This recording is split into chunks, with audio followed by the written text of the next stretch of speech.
Dulu aku masih sering kompromi sama dosa. Dulu aku juga masih sering khawatir, dan ketika khawatirku itu berlebihan, akhirnya aku mengambil keputusan yang yang tidak seharusnya aku ambil.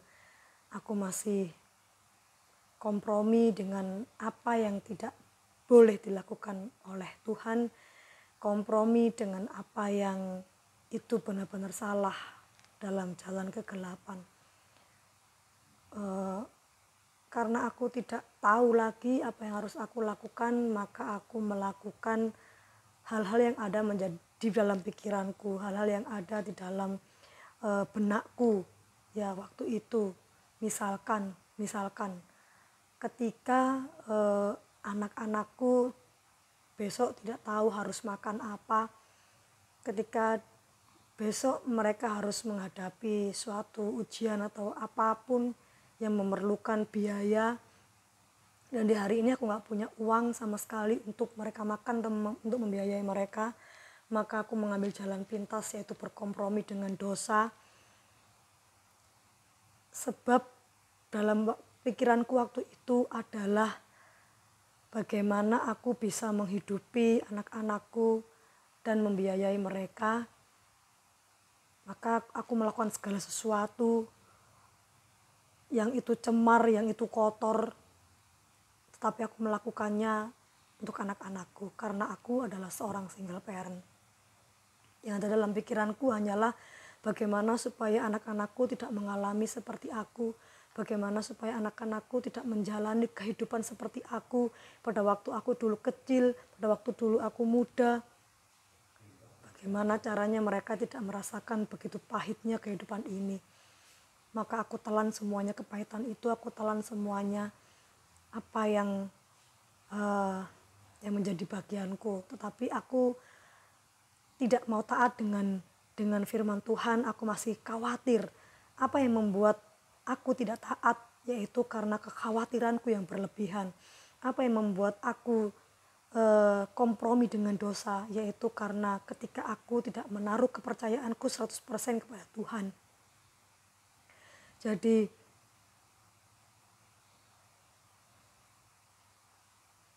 apapun yang aku lakukan pada waktu itu adalah semua hal yang salah.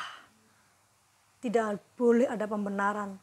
Sekalipun toh itu aku melakukannya untuk menghidupi anak-anakku, tetapi itu bukanlah suatu pembenaran. Itu merupakan suatu kesalahan dan pelanggaran. Tetapi Tuhan begitu baik, Dia mengampuni, Dia mengasihi, Dia memberikan aku waktu dan jalan untuk bertobat dan kembali berkomitmen untuk tidak kompromi dengan dosa apapun yang terjadi.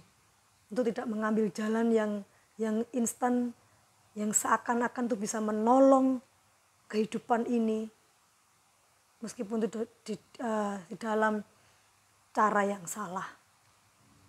Dan ketika aku mau taat, yang pertama aku mau taat mempersembahkan tubuhku sebagai persembahan yang kudus, yang berkenan di hadapan Allah, yang ada di dalam Roma 12. Aku belajar untuk taat, aku belajar tidak kompromi dengan dosa. Apapun yang aku lakukan, semuanya mesti aku dapat confirm dari Tuhan.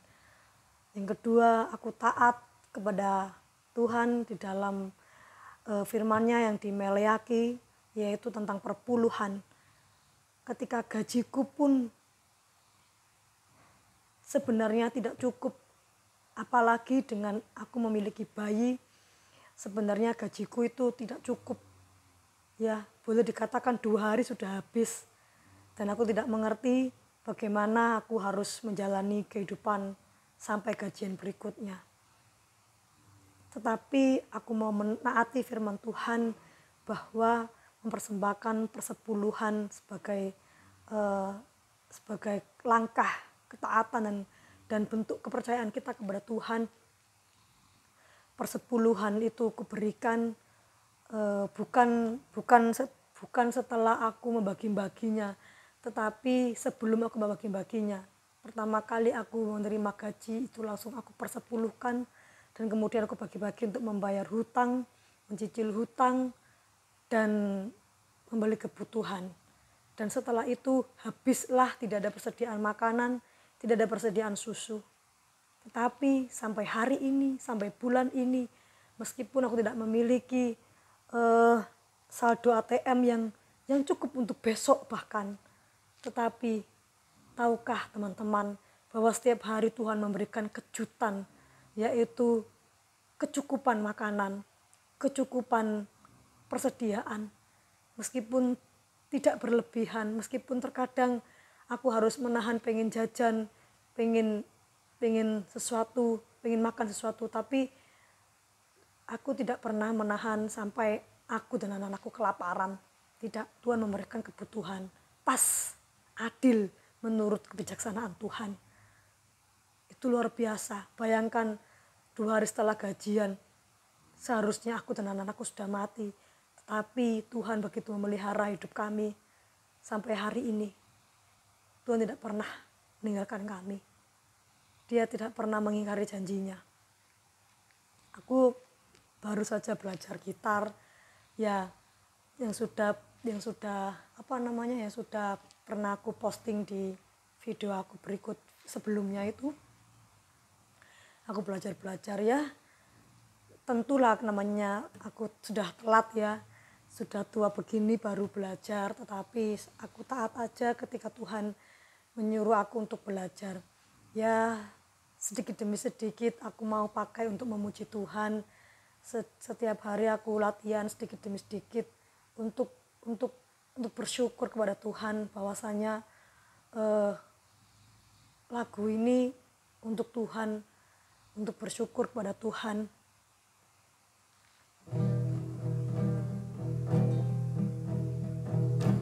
Indah rencanamu Tuhan di dalam hidupku,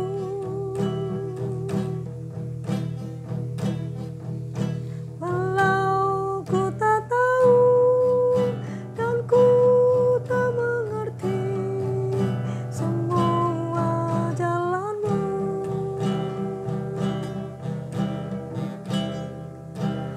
Dulu ku tak tahu Tuhan, berat ku rasakan, hati menderita dan ku tak berdaya menjalani semua.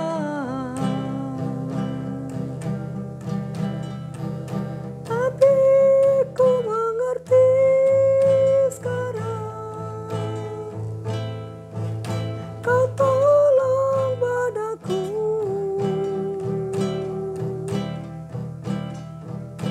Kini ku melihat dan ku merasakan indah rencanamu,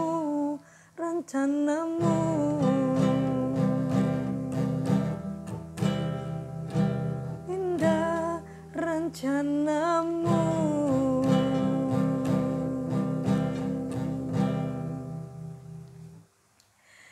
Saya baru belajar 2 minggu teman-teman ya. Saya tetap masih nggak ngerti kenapa kok saya harus belajar ini, tapi saya sekali lagi belajar taat dan mempersembahkan lagu-lagu itu untuk Tuhan. Meskipun saya masih belum bisa, tapi saya mau tetap belajar. Jadi buat teman-teman yang pengen ngajarin saya, boleh chat saya ya, telepon saya dengan senang hati diajarin. Ya, sekian kesaksian saya yang singkat ini untuk saya bagikan sama teman-teman. Semoga memberkati, semoga bermanfaat. Sampai jumpa di konten-konten berikutnya. Saya Ingvi. Shalom, Tuhan berkati.